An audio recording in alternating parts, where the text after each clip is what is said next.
1984, I took the leap that has let me live in two cultures ever since. The venerable champagne house of Veuve Clicquot, founded in 1772, boldly opened a U.S. subsidiary to handle the importation and marketing of Champagne Veuve Clicquot and other fine wines. As the first employee, I immediately became the highest-ranking woman on staff since Madame Clicquot, who died in 1866. Today, I am a CEO and director of Champagne Veuve Clicquot, part of the luxury goods group LVMH. All the while, I've continued to practice what most French women do without a second thought. And the dangers I have faced for years now are well above average, no exaggeration. My business requires me to eat in restaurants about 300 times a year. Tough job, I know, but someone has to do it. I've been at it for 20 years, never without a glass of wine or champagne at my side.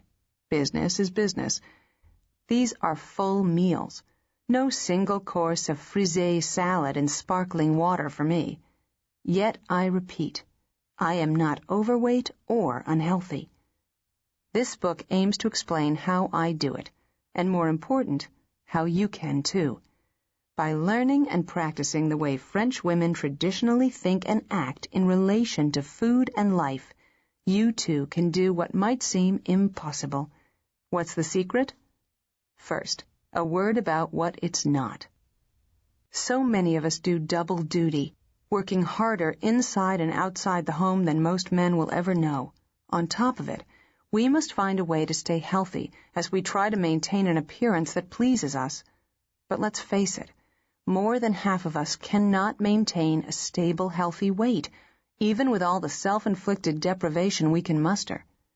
65% of Americans are overweight, and the fastest-selling books are diet books, most of them now written like biochemistry manuals.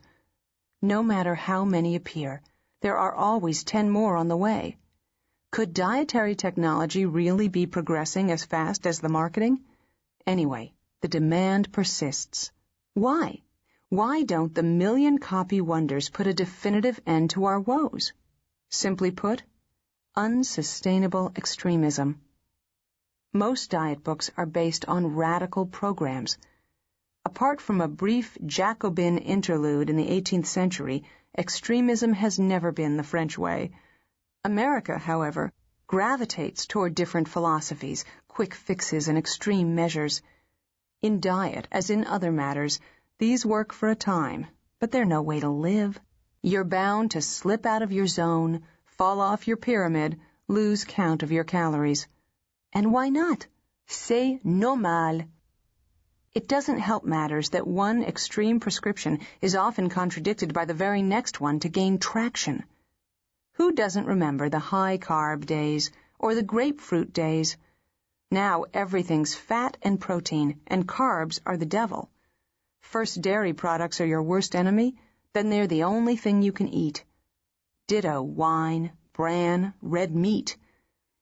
The unstated principle seems to be, if you bore yourself to death with one kind of food group, eventually you'll lose interest in eating altogether, and the pounds will come off. In some cases, they do. But what happens after you stop the radical program? You know what happens. For this reason, attention, banish the diet book. You don't need an ideology or a technology. You need what French women have, a balanced and time-tested relation to food and life.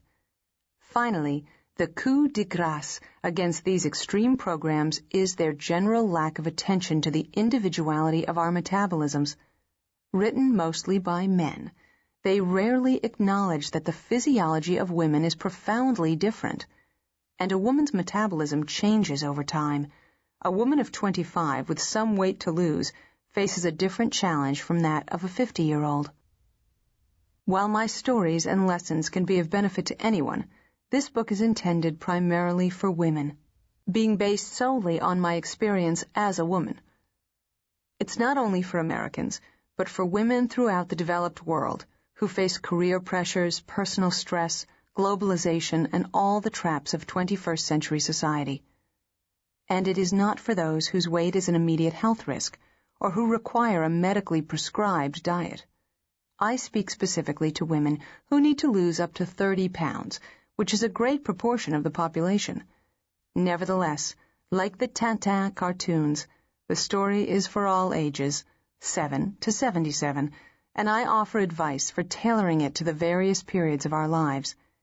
Since French women do not live by bread alone, much less high protein, I present a comprehensive approach to living, strategies and philosophy you can make your own, including menus and quick recipes anyone can follow, and, bien sûr, a guide to how we move. Oh, and I like to think that men of all nations could benefit from learning a thing or two about the other gender. Okay, so what are the secrets of French women? How do we account for all those middle-aged women with the figures of 25-year-olds strolling the boulevards of Paris? The following chapters draw on observations from my time in Paris, about 12 weeks a year, compared with my weeks in New York City and around the United States and the world. I invite the reader to reflect on the differences and modify her approach to healthy living accordingly. At the outset, let's state that French women simply do not suffer the terror of kilos that afflicts so many of their American sisters. All the chatter about diets I hear at cocktail parties in America would make any French woman cringe.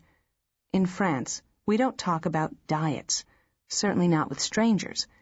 We may eventually share a trick or two we've learned with a very close friend, some cunning refinement of an old French principle, but mainly, we spend our social time talking about what we enjoy: feelings, family, hobbies, philosophy, politics, culture, and yes, food, especially food, but never diets. French women take pleasure in staying thin by eating well, while Americans typically see it as a conflict and obsess over it. French women don't skip meals or substitute slimming shakes for them. They have 2 or 3 courses at lunch, and then another 3, sometimes 4, at dinner. And with wine, bien sûr. How do they do it? Well, that's a story. That's the story. One hint, they eat with their heads, and they do not leave the table feeling stuffed or guilty. Learning that less can be more, and discovering how one can eat everything in moderation are keys. So are exertion in proportion to calories consumed, and a much more plentiful intake of water. We no longer work 18 hours a day in a mine or on a farm, and our Paleolithic hunter-gatherer days are long past. Nevertheless, most Americans eat at least 10 to 30% more than needed, not to survive, but to satisfy psychological hunger. The trick is to manage and gratify your appetites, while determining how, when, and what to reduce. The wonderful feelings of satisfaction you'll notice when a new menu is introduced, a heightened enjoyment even as overall intake is decreased, will then inspire you to continue along the wellness road. It's all a matter of learning the most basic of French rules: fool yourself. Many nutritionists, valuable educators, promote a common-sense approach, but charge a fortune to tell you how to implement it. The money spent on attempting to lose weight is out of all proportion with outcomes. Most women simply can't afford to see a doctor or a nutritionist, join a health club, go to a spa, or have meals delivered. What will it cost you to practice the secrets of French women? Well, above the cost of this book, very little. My do-it-yourself approach is within virtually every woman's means. The only equipment is a small scale to weigh some of your foods during the critically important first 3 months. You might also want to buy a yogurt machine if you want to eat le vrai yaourt, a key element in my lifestyle program. And if you are past age 40, you should acquire some dumbbells for strength building. C'est tout. I begin with my childhood in France, and then share my experience as a young woman with a weight challenge. Faced with the first physical wake-up call of my life, I turned to traditional French principles for help.